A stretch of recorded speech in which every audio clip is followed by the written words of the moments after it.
मनुष्य में देवत्व का उदय व धरती पर स्वर्ग का अवतरण। अब प्रश्न ये पैदा होता है कि मनुष्य में देवत्व का उदय होगा कैसे। देखना ये है कि किस चीज़ पे काम करना है। तो यानी हम क्या करते हैं, हम पहली गलती क्या करते हैं कि हम अपनी इंद्रियों को कंट्रोल करने में बस लगे रहते हैं कि हमें ये नहीं खाना है, हमें ये नहीं सोचना है, हमें ये नहीं देखना है।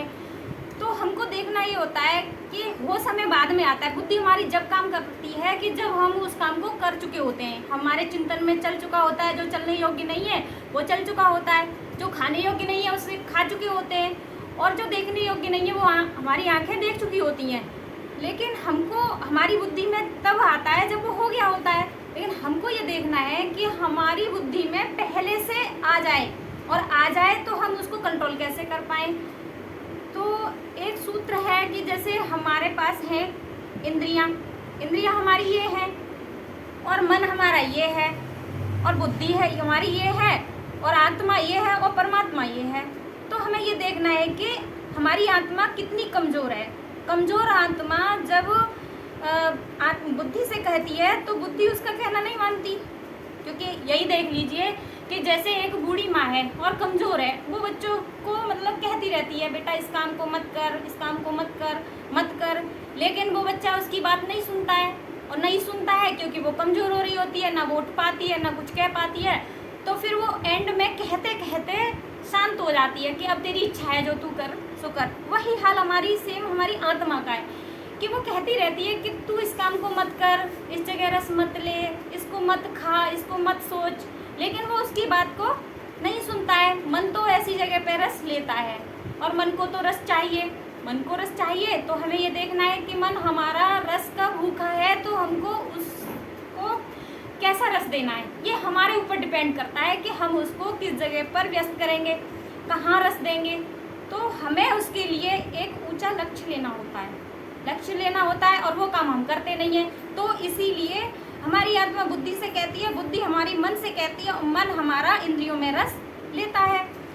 तो हमको करना क्या है कि हमको आत्मा की कनेक्टिविटी परमात्मा से करनी है, और यही हम नहीं करते, यही गलती हम कर देते हैं। तो जब हमारी आत्मा की कनेक्टिविटी परमात्मा से हो जाएगी तो हमारी आत्मा बलशाली हो जाएगी, और बलशाली हो जाएगी तो हमारी बुद्धि को प्रेरित करेगी अच्छे कर्म के लिए।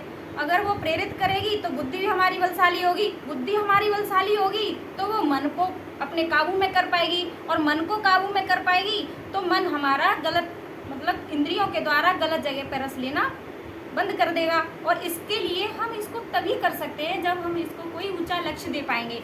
ऊंचा लक्ष्य हमको इसको देना होगा, तो इसको तो रस चाहिए। अगर हमने इसको लक्ष्य साथ दिया है तो इसमें व्यस्त रहेगा, और इसको टाइम ही नहीं मिलेगा उसको गलत जगह पे रस लेने के लिए। तो गलत जगह पे ये रस नहीं लेगा, तो ये लक्ष्य इसका जो बन जाएगा तो दिन रात उसी में लगा रहेगा। इसीलिए हमारे अंदर देवता जैसे गुणों की प्रधानता हो जाएगी, और देवता जैसे गुण हमारे अंदर धीरे धीरे आने लग जाएंगे। एकदम से तो नहीं आएंगे, एकदम से इसलिए नहीं आएंगे कि हमारे अंदर बहुत सारे पुराने कई जन्मों के ऐसे संस्कार जमा हुए होते हैं कि उनको हम इतनी जल्दी से निकाल नहीं सकते। तो सने सने वो अपना काम करना शुरू कर देंगे। तो ऐसे ही हमारे अंदर देवत्व का उदय होगा, और हमारे अंदर अगर देवत्व का उदय होगा तो ऐसे ही हर व्यक्ति के अंदर देवता जागृत हो जाएगा, और देवता जागृत हो जाएगा तो हर व्यक्ति देवत्व के समान बनेगा। तो फिर धरती पर उसका स्वर्ग जैसा माहौल दिखाई देगा, स्वर्ग जैसा माहौल दिखाई देगा। तो इसी का नाम स्वर्ग का अवतरण होगा। तो इसी के बारे में गुरुदेव अमृतवाणी का कुछ अंश यहाँ पे मैं पढ़ के सुना रही हूँ। देवियों भाइयों, देवताओं के अनुग्रह की बात आप सबने सुनी होगी। देवता नाम ही इसलिए रखा गया है कि वे दिया करते हैं।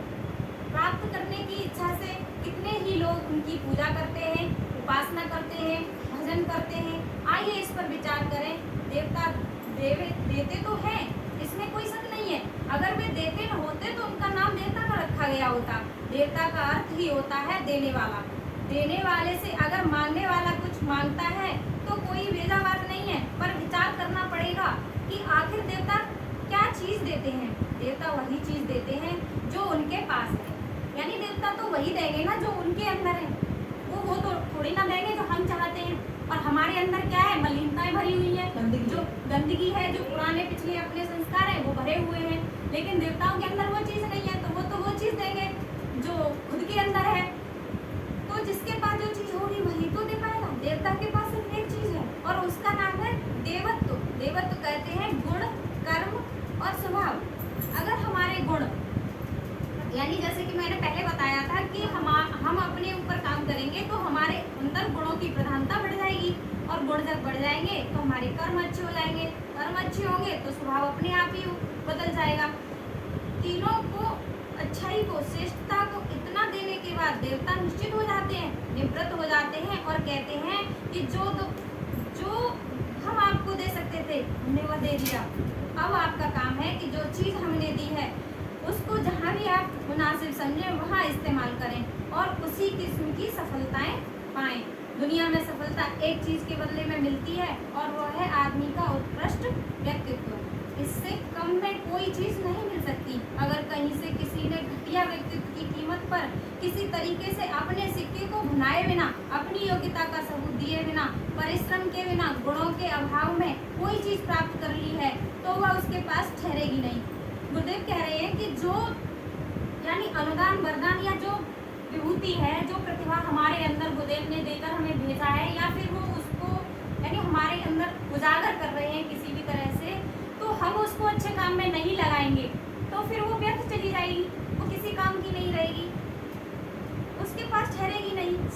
शरीर में हजम करने की ताकत न हो तो खुराक आपने जो खाई है वह आपको हैरान करेगी, परेशान करेगी। इसी तरह संपत्तियों को, सुविधाओं को हजम करने के लिए गुणों का मात्रा नहीं होगा।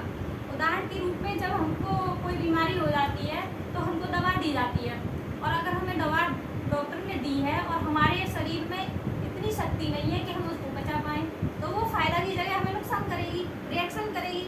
सुविधाओं को हजम करने के लिए गुणों का मात्रा नहीं होगा तो वे आपको तंग करेंगी, परेशान करेंगी। अगर गुण नहीं है तो जैसे जैसे दौलत बढ़ती जाएगी वैसे वैसे आपके अंदर दोष दुर्गुण बढ़ते जाएंगे, व्यसन बढ़ते जाएंगे और अहंकार बढ़ता जाएगा और आपकी जिंदगी को तबाह कर देगा।